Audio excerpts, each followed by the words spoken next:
Hello students, how are you all. I hope सभी अच्छे होंगे। तो आज मैं आपके सामने क्लास 8th का साइंस का चैप्टर लाइट डिस्कस कर रही हूँ। You all knows class 8 student कि आपका पैटर्न चेंज हो गया, आपके सिलेबस में थोड़ी सी चेंज आई है। तो साइंस में आपके 2 चैप्टर्स ऐड अप हो गए हैं।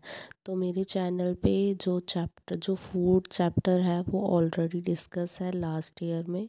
तो आपको वही चीज़ें करनी है, वही चीज़ें लर्न करनी है। अगर कोई डाउट होगा तो आप मुझे कमेंट कीजिएगा और मैं आपके लिए एक न्यू वीडियो बना दूंगी फूड एंड मैनेजमेंट के चैप्टर पे। तो अभी मैं आपके सामने लाइट चैप्टर डिस्कस कर रही हूँ। तो मैं सिर्फ हाईलाइट करूँगी, जो चीज़ें इंपॉर्टेंट हैं वो चीज़ें आपने अच्छे से करनी है। तो first of all let's start. तो इसमें आपको सबसे पहले ये करना है कि व्हाट इज़ लाइट। लाइट की डेफिनेशन आपको प्रॉपर आनी चाहिए, ठीक है। फिर लॉ ऑफ रिफ्लेक्शन आपको पता होना चाहिए। जैसे आप पिक्चर में देख रहे हो कि इसमें क्या है कि जैसे अगर कोई रे रिफ्लेक्ट करती है तो वो इंसिडेंट होना ज़रूरी है, ठीक है। जब तक वो किसी सरफेस पे इंसिडेंट नहीं होगी तो वो रिफ्लेक्ट नहीं हो सकती, ठीक है। और विद द प्रेजेंस ऑफ सन, जैसे अगर कोई सोर्स उसको मिल रहा है, उस पर लाइट पड़ रही है तो ही हम उस चीज़ को देख पा रहे हैं। तो ये है लाइट का कंसेप्ट। उसके बाद आपको नॉर्मल पता होना चाहिए। जैसे इस पिक्चर में देखिए, जो इंसिडेंट और रिफ्लेक्टेड रे होती है उसके सेंटर में परपेंडिकुलर जो होता है दैट इज़ नॉर्मल। ये आपके सामने डायग्राम है। ओके, ये चीज़ें कर लेनी है। इंसिडेंट रे क्या होती है, रिफ्लेक्टेड रे क्या होती है, ये मोस्ट इम्पॉर्टेंट है। अब देखो, ये दोनों डायग्राम्स मोस्ट इम्पॉर्टेंट है। ये आपको पिक्चर अब ज़्यादा मैटर करेगी, आपको ये मैटर नहीं करेगा कि आपने कितना लेंथी क्वेश्चन लिखा है। अब ये मैटर करता है कि आपको आता क्या है, आपने समझा क्या है चीज़ों को। तो यहाँ पे पैरेलल रेस जो होती हैं वो इंसिडेंट कर रही हैं, लेकिन सरफेस कैसा है, स्मूथ नहीं है, इसीलिए वो रिफ्लेक्ट प्रॉपर नहीं हो पाएंगी। जैसे आप देखते हो कि किसी विंडोज़ होते हैं, कोई डोर्स होते हैं, जैसे किचन के डोर्स होते हैं, तो हमने बड़े फ्लावरिंग और डिज़ाइनिंग टाइप का उसमें पेंट करवाया होता है। तो हमें दिखते तो हैं, हम अंदर वाली चीज़ या बाहर की चीज़ दिखती तो है बट क्लियर नहीं दिखती, हम उसके फेस को क्लियरली देख नहीं पाते हैं। तो उसका कारण यही है कि वो डायरेक्टली पास नहीं होती, वो आगे पीछे रिफ्लेक्ट हो जाती है। उसके नीचे है रेगुलर सरफेस रिफ्लेक्शन। इसमें क्या होता है कि प्लेन सरफेस होना चाहिए। अगर मिरर है तभी हम, अगर ऐसे प्लेन ही मिरर होता तभी हमारा फेस एग्जैक्ट और अच्छा दिखाई देता है। ओके, अब यहाँ पे एक है मल्टीपल इमेज। मल्टीपल इमेज होता है, जैसे देखो सामने मिरर लगा है, उसको अपनी चीज़ दिख रही है, पीछे शीशे में दिख रही है, उससे पीछे देखो उसको वॉल पे जो फोटो लगा हुआ छोटा सा वो दिख रहा है। तो ये मल्टीपल क्या हो गया, बहुत ज़्यादा इमेजेस बन गई, ठीक है। तो ये विद द हेल्प ऑफ किससे होती है, मिरर से होती है। जैसे ये कॉइन है तो वहाँ मिरर रखा, वहाँ मिरर रख, जैसे आप गोल्ड ज्वेलरी की शॉप पे जाते हो, दैट इज़, ठीक है। ये भी मोस्ट इम्पॉर्टेंट है, क्या पता इसके ऊपर आपको क्वेश्चन आ जाए। ये क्या होता था, पुराने टाइम पे टॉय होता था, वन साइड पे क्या होता था, मिरर लगा हुआ था, कुछ कांच की चूड़ियाँ वगैरह डाली जाती थी। तो जब हम इसी होल से देखते हैं तो ये एक टाइप का 7 कलर में स्प्लिट होता है, ठीक है। फिर उसके बाद हम आई का पढ़ना है। यहाँ पे देखो सनलाइट रिफ्लेक्ट होती है 7 कलर, ये तो आपने देखा होगा। आपकी वॉच का मिरर होता है, किसी दीवार पे पड़ रहा है तो वहाँ 7 कलर्स बन रहे हैं।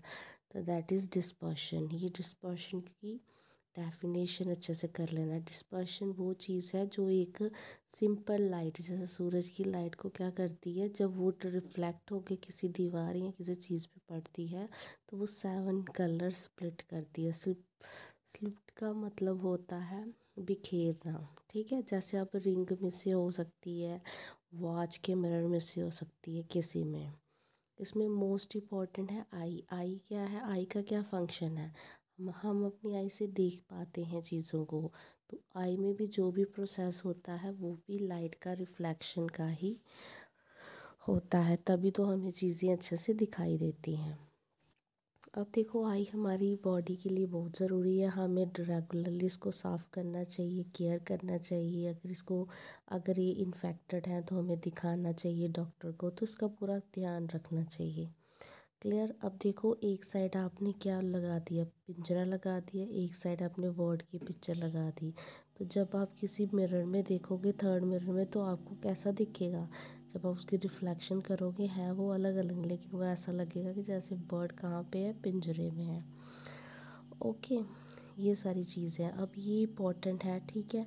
अब क्या है, बेयरली क्या है, एक टाइप का डिवाइस है, ठीक है। ये उन बच्चों के लिए है जिनको दिखाई नहीं देता है, सिर्फ फील करके उनकी बुक्स के ऊपर जो लेटर्स होते हैं वो उभारे जाते हैं ताकि उनको पता चलता है। तो ऐसे भी क्वेश्चन आ सकता है कि सी ऐसे, तो ये क्या बन रहा है। तो आपने बुक को अच्छे से कंसर्न करना है। जैसे हेलन एक किलर थी, ठीक है। उन्होंने क्या किया, एस्टैब्लिश किया स्पेशल एजुकेशन, जो बच्चे पढ़ नहीं सकते, वो चीज़ें नहीं कर सकते, तो इसने बहुत ज़्यादा रोल प्ले किया। ये ऑथर थी अमेरिकन और लेक्चर की। इसने क्या किया, नॉन इंस्पायरिंग किया विजुअल चैलेंज पर्सन को, जो देख नहीं सकते थे, जो अपनी रोशनी को खो चुके थे, ठीक है। Only 18 years but because of her resolve and courage he could complete her graduation from an university and he wrote a number of books including the story of my life, ठीक है। तो इसने भी बड़े लोगों बच्चों को प्रेरित किया कि आप कीजिए, आप पढ़िए। बेशक आप भी देख नहीं सकते, लेकिन फिर भी आप वो इमेजिन कर सकते हो जिसके पास आँखें हैं वो नहीं कर सकता, ठीक है। फिर non optical and optical aids भी इम्पोर्टेंट है। नॉन ऑप्टिकल में कौन सी एड्स आती हैं, जो क्या होती हैं, सेंसर से टच करना, तो ये नॉन ऑप्टिकल में आ गया। ऑप्टिकल में आ गया, ठीक है। ऑप्टिकल एड्स में क्या आ गया, जैसे लेंसेज हो गए, ठीक है, मैग्नीफाइज होगी, वो चीज़ों को लगा के आप चीज़ को विजुलाइज, लिमिटेड टेलीस्कोप, इनसे आप थोड़ा सा देख सकते हो, ठीक है। That's all. ये था लाइट का चैप्टर। आई होप आपको समझ आया होगा। तो ये मैंने इसलिए क्योंकि my health was not good, but बच्चों के पास टाइम कम था, तो मैंने सोचा कि अभी अपलोड कर देती हूँ ताकि बच्चों की हेल्प हो जाएगी। तो that's all.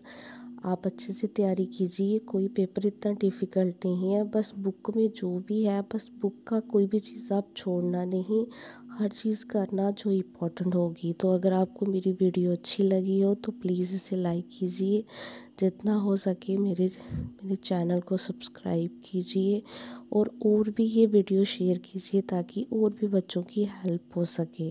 That's all. Thank you so much मेरी वीडियो को देखने के लिए, एंड हो सके तो मेरे चैनल को सब्सक्राइब कीजिए और शेयर कीजिए। Thank you so much.